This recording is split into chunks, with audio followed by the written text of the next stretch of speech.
शब्द, 5 नियम आणि सेवकावर घडलेले अनुभव या आधारावर सुरू असते। माझा अनुभव असा आहे की मी अनेकात असताना मला जुवेचा आणि दारूचा खूप शौक होता आणि म्हणजे मला अशी लतच लागली होती का काही सांगायचं काम नाही। त्यावेळेस मला असं वाटे की मी काय करून राहिलो ना काय नाही। त्यावेळेस असं समजे नाही का बुद्धी म्हणजे काम करणंच बंद करून दिलं होतं। एक प्रकारचं घरून पैसे चोरून नेणे आणि जुवेत हारणे आणि आपण घराच्या बाहेर निघून जाणे असं ध्यानात तर आहे, पण आपण हे काय करून राहिलो एवढी समज नाही राही। कारण की आपण जे या आपल्या होशात असताना आपण खरोखरच आपलं घर बर्बाद करू नाही शकत। जर होशात असलो तर जर आपली बुद्धी काम करणं बंद जर केली तर त्यावेळेस आपण बर्बादीच्याच रस्त्याकडे जात असतो। तशीच घटना माझ्या सोबत बी झाली आहे आणि मी घरून पैसे घेतले आणि जुवा खेळायला बसलो आणि त्या जुव्यात पैसे हारून गेलो आणि तिकडल्या तिकडून बाहेर घुमत राहो। घरी याचं काही नाव नाही राही आणि असं सोच बी नाही राही का घरी जायचं बी किंवा नाही जायचं असं म्हणजे ध्यानात नाही आहे का घरी गेलं पाहिजे का काही असं लक्षातच नाही राही। मग 2-4 दिवस पैसे सरून गेले। मग जेव्हा खावायची म्हणजे पैसे नाही राही, मग काय करायचं, भूक लागून जाय खूप खमसून, मग काय करायचं असं करता करता दिवस लोटून गेले आणि मी कोणाच्या सहाय्याने मी घरापर्यंत आलो आणि मग त्यानंतर घरापर्यंत आलो तरी बी आम्हाला म्हणजे असं घरात चिडचिड म्हणजे घरात राहूशा नाही लागे। काही कारणास्तव असं वाटे का बाहेर जाऊ किंवा कुठं जाऊन मरून जाऊ एखाद्या इरीत कुदून असं मनात विचार आहे त्यावेळेस, पण असं काही केलं नाही। त्यानंतर काही दिवस असे थोडे थोडे लोटून गेले आणि एकदमच माझ्या घरी झगडा झाला माझ्या आईच्या आणि माझ्या बाबाच्या, पण ते मला काही पटलं नाही। ते त्याचे चालू होतं भांडण आणि ते रागातमात बोलले एकामेकाला। आपण बिचात बोललो तर आपल्यालाही बोले, पण आपण वातावरण वाढलं नाही पाहिजे म्हणून या विषयावर काही बोलू नाही आपण जास्त। त्यासाठी मी काही बोललो नाही। एक दिवस असा झाला की आम्ही रातच्यानी भांडण झालं आणि आम्ही आपल्या आजोबा माझे उमरीचे माझ्या मामाला फोन केला आणि ते सकाळीच आले। वातावरण वाढलं तर त्या विषयावर बोलासाठी ते सकाळीच आले आणि त्यांनी काही बोललं असेल, मी तरी घराच्या बाहेरच राहू। तर त्यावेळेस ते बोलले काय नाही, तर माझी आई म्हणे आपण उमरीला जाऊ म्हणे मामाकडे।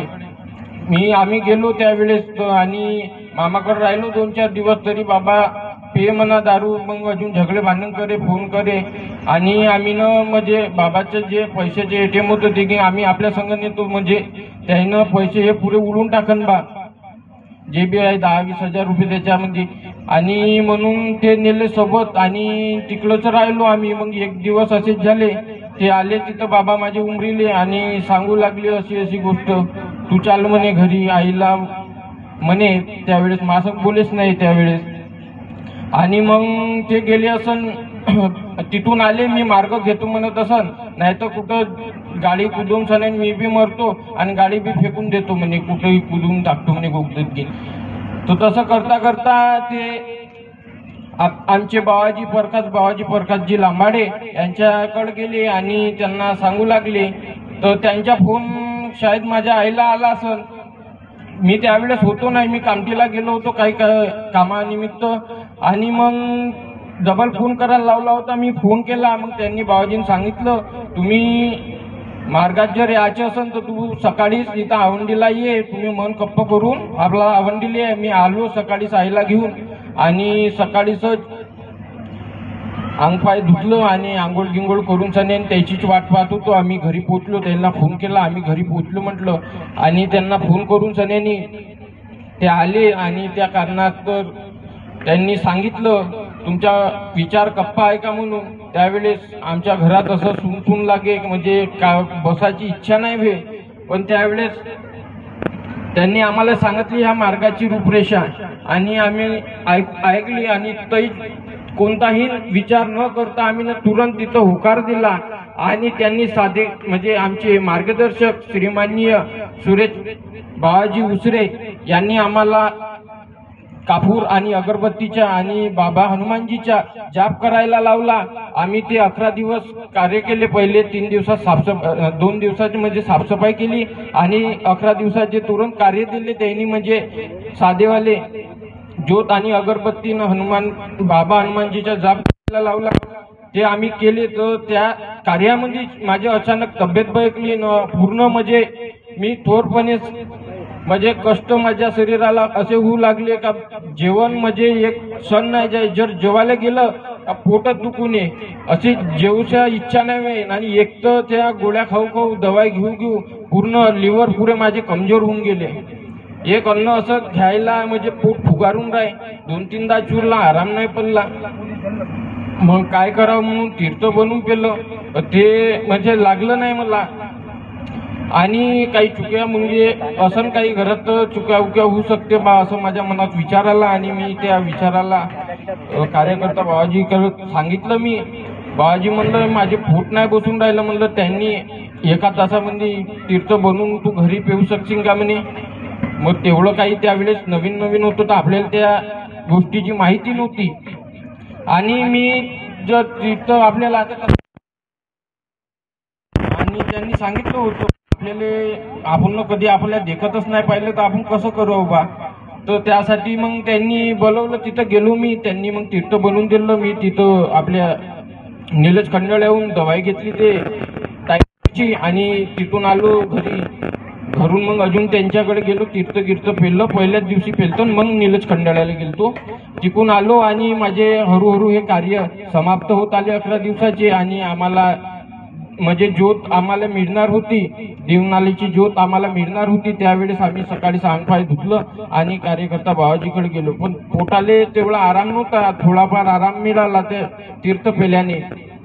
मग जसे 3 दिवसाचे कार्य आम्हाला भेटले ते ज्योतीचे 3 दिवसाचे कार्य सुरू करा म्हणे. आता तुम्ही आम्हाला जे 3 दिवसाच्या कार्यामध्ये आराम पडू लागला, धिके माझे पोट दुरुस्त होऊ लागलं. आणि मारून दिली, लात मारून दिली ना. त्यावेळेस त्यांनी काही मलाही सांगितलं नाही, माझ्या आईनं बी नाही सांगितलं. आणि ज्यावेळेस तब्येत बळकली त्यावेळेस सांगितलं का गोऱ्याला लात मारली बा. तुम्हाला पहिले सांगते, मी कार्यकर्त्याला तुरंत फोन लावला असता, बाबाजी अशी गोष्ट घडली बा. तर त्यांनी मला काही सांगितले नाही. आणि मी त्यांची तब्येत खराब झाल्यावर त्यांनी सांगितलं का अशी गोष्ट आहे, कार्यकर्त्याला सांगून द्या. म्हणजे म्हणलं तुम्ही न लात मारली मी कसा सांगणार बा. जर तुमच्या हाताने चूक झाली आहे तुम्ही सादर करा, त्या चुकीची माफी मागा, त्यावेळेस ते चूक माफ होईल. पण बाबा काही सांगितलं नाही. मी त्याचा फोन केला, त्याची तब्येत खराब होती. त्यांनी मग फोन केला, मेहनत लावून दिला फोन. म्हणलं माफी मागून सन्यानी आपल्या कार्याला सुरुवात करू. त्यावेळेस बाबा म्हणजे ज्यावेळेस तब्येत खराब होती मीनं तीर्थ बनवून दिलं. आणि तीर्थ बनवून सन्यानी कामटीला गेलो. त्या तीर्थामध्ये आराम पडला बाबाला संध्याकाळवरी. मग म्हणजे सकाळवरी आरामच पूर्ण पडून गेला. माझ्या आईची तब्येत बळकली होती, मीनच तीर्थ बनवून दिलं. आणि त्या तीर्थामध्ये त्यांची म्हणजे दोन्ही वेळ त्यागामध्ये पहिले आईची बळकली मग बाबाची बळकली. त्या तीर्थामध्ये आराम त्यांना पडला. आणि त्यांनी मग बाबांनी सांगितलं मी न की माफी मागून द्या, तुम्ही सांगून द्या गोष्टीची सोडवणूक करून टाका. कारण की आपण हे जर गोष्ट दाबून ठेवली तर समोर आपल्याला लगेच त्रास देईल. जर आपण ह्या खुलासा नाही केला तर हे समोर आपल्याला सुईसारखं हे खटपटत राहील आपल्या मनामध्ये का आपण हे का केलं बा म्हणून. हर आत्मामध्ये भगवंत वास करत असतो, चाहे तो जानवर असो किंवा मानव असो. हर आत्मामध्ये भगवंत वास करत असो. त्याच प्रकारे ते गोरोबी भगवंताचं एक अंश होतं. त्या प्रकारे आपण त्या त्यागाच्या कार्यामध्ये लात मारली आणि माफी मागितली नाही आणि ते गोष्ट तशीच राहिली असती. म्हणून मी माफी मागायला लावली. मग पुन्हा ते कार्य रद्द नाही झाले. मी सांगितलं म्हणजे काही ज्यावेळेस माझे आप्पाजी आले होते त्यावेळेस मी सांगितलं ते. तर त्यांनी म्हणे ते कार्य तर रद्द झाले म्हणे. पण पुन्हा घ्यायला लावले, पुन्हा कार्य घडवले. त्यानंतर आमचे त्यागाचे कार्य चांगले काटेकोरपणाने चांगले सुरळीतपणाने घडवले आम्ही 41 दिवसाचे कार्य घडवले. आणि 42व्या दिवशी म्हणजे इथे गेलतो आम्ही टिमकीला. त्यावेळेस माझ्या घरी म्हणजे पोळ्याचा पाडवा होता. त्या कारणानं काही आपल्याला 1 दिवस वाढून मिळाला. बाबाजी म्हणे वाढून घ्या म्हणे, कारण की शेवकं जुळणार नाही. हे खरी गोष्ट आहे, शेवकं बी जुळले पाहिजे, नाही तर आपण इथं एकटे का बडबड पडून कोण ऐकन आपलं. ऐकलं बी पाहिजे कोण, कारण की ह्या चुकीपासून जर मी इथं अनुभव सांगत आहो, ह्या मी अनुभव सांगताना तुम्ही ह्या चुकीपासून वाचू शकता, असा ह्या अनुभव असतो.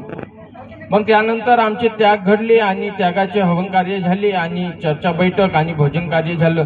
तरीपासून आम्हाला आनंद झाला आणि ते त्यागातच म्हणजे बचला मरून गेला आणि ते म्हणजे त्याला एक टांगे बिमारी झाली, ती वाचवलं असतं. आम्ही तिकडं प्रार्थना करत होतो, म्हणजे वाचलं असतं म्हणजे मी बी ट्रॅक्टर चिखला करायला जात होतो आणि माझे आई बाबा म्हणजे तेवढं काही त्याच्याकडे लक्ष नाही दिलं. जर त्याला तीर्थ जर दिलं असतं आणि त्याला फुका जर मारून दिल्या असत्या, खरोखर ते वाचलं असतं.